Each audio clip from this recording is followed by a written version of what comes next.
Donc pour ce petit piège, pour les poissons de roche, je tiens à le préciser, vous pouvez utiliser une grande bouteille comme ça de 2 litres ou des petites bouteilles, mais là ça marchera plus pour les vraiment tout petits poissons.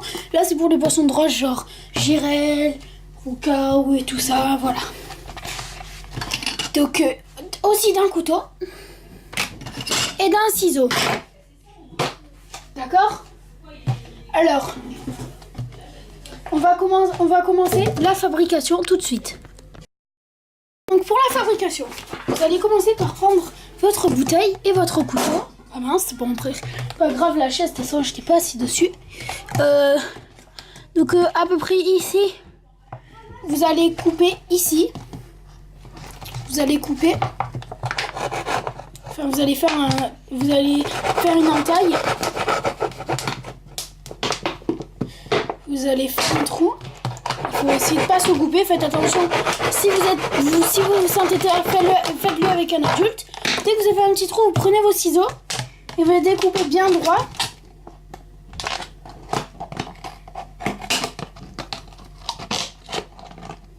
Bon là, il sera un peu à l'arrache parce que je vais pas l'utiliser. Je pense celui-là.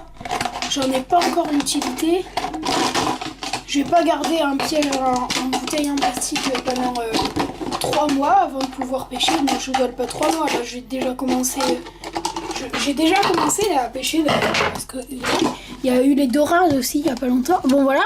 Donc là, vous allez prendre comme ça. Vous voyez, cette bouteille est déformée. Donc vous allez prendre, si votre bouteille est déformée comme moi, votre ciseau et puis vous la rétrécissez, mais pas trop parce que sinon après les poissons ils auront pas la place de rentrer dedans.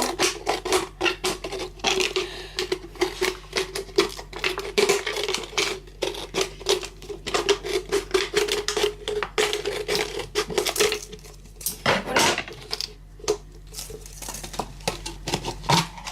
Après vous allez le faire rentrer. Ah mince, moi c'est pas une bonne bouteille. Du coup, vous voyez ce que ça... Là, ça fait un écart. Donc, si ça fait un écart, soit vous changez de bouteille, soit vous recoupez encore. Ça, c'est pas grave si vous coupez ça, là, dessus.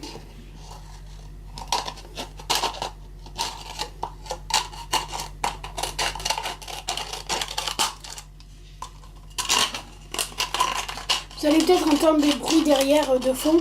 Vous savez, enfin, voilà, je suis pas majeure, donc je vis chez moi et puis ma famille, voilà, elle a des obligations. Ah voilà, c'est mieux. Enfin, c'est mieux, ça peut faire mieux, mais c'est mieux. Donc après, vous allez avoir ça. Il faut bien mesurer. Vous allez avoir ça.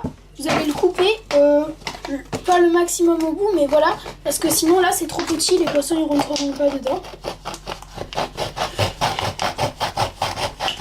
Par contre, c'est au couteau qu'il faut le faire. Au ciseau, ça sera trop difficile. Je vais m'asseoir parce que ça met longtemps. Donc, dès que j'ai fini comme ça met longtemps, dès que j'ai fini de couper, je vous retrouve. Ouf, voilà, c'est fait. J'ai mis au moins 5 minutes. Donc, vous allez avoir vos 2 trucs ici. Ça, vous allez le garder pour une vidéo sur la chaîne Speedy83. Je ferai une vidéo pour un accroche lacet. Ça nous servira. Vous le gardez.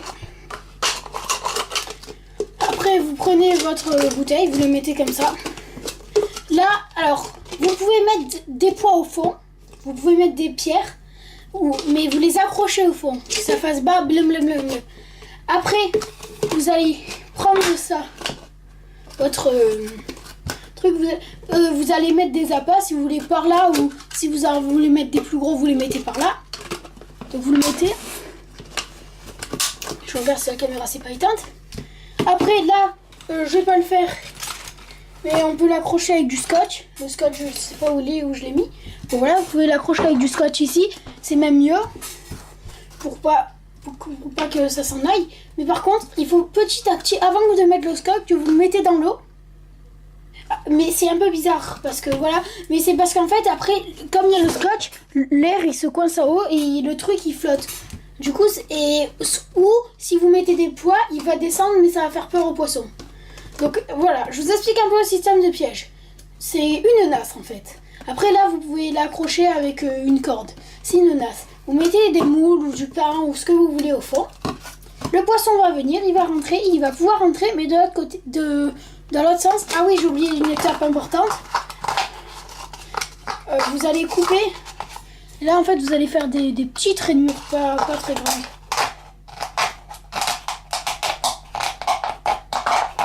Je vais le faire au ciseau.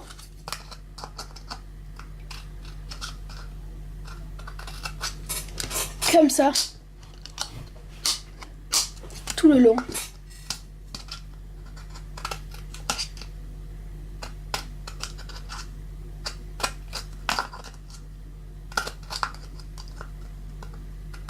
Donc il faut savoir que ce piège est connu des pêcheurs, hein, des bons pêcheurs. C'est bien connu, vous pouvez regarder d'autres vidéos de youtubeurs qui l'ont fait. Moi j'ai pas essayé de les recopier parce que ce piège en fait, j'ai même pas regardé de vidéo mais je l'ai fait tout seul, je l'ai inventé. Enfin, je me suis dit que je l'avais inventé, après j'ai regardé piège à poisson sur YouTube. D'un coup j'ai vu ça. Bon, je vais pas le finir parce que ça met 2 ans, mais voilà, ça fait un truc comme ça. Quand vous mettez, vous faites ce que je vous ai dit. Donc le poisson va rentrer, il va pouvoir rentrer parce que les languettes sur le côté vont s'écarter. Mais quand ils vont venir dans l'autre sens, elles pourront pas. Ça le bloque là, donc il restera à l'intérieur. Et après vous pouvez le laisser quelques jours comme ça, le poisson meurt à l'intérieur. Et des crabes et d'autres poissons aussi vont venir le manger. Et ainsi de suite. Et au bout de quelques jours, une semaine, vous le reprenez, ou même quelques heures si vous voulez bien des poissons vivants. Et voilà, et je sais aussi que ce piège marche très bien dans les lacs. Voilà, c'était Speedy83 à la pêche. Je vous retrouverai pour une autre vidéo. Je vous dis bye les amis.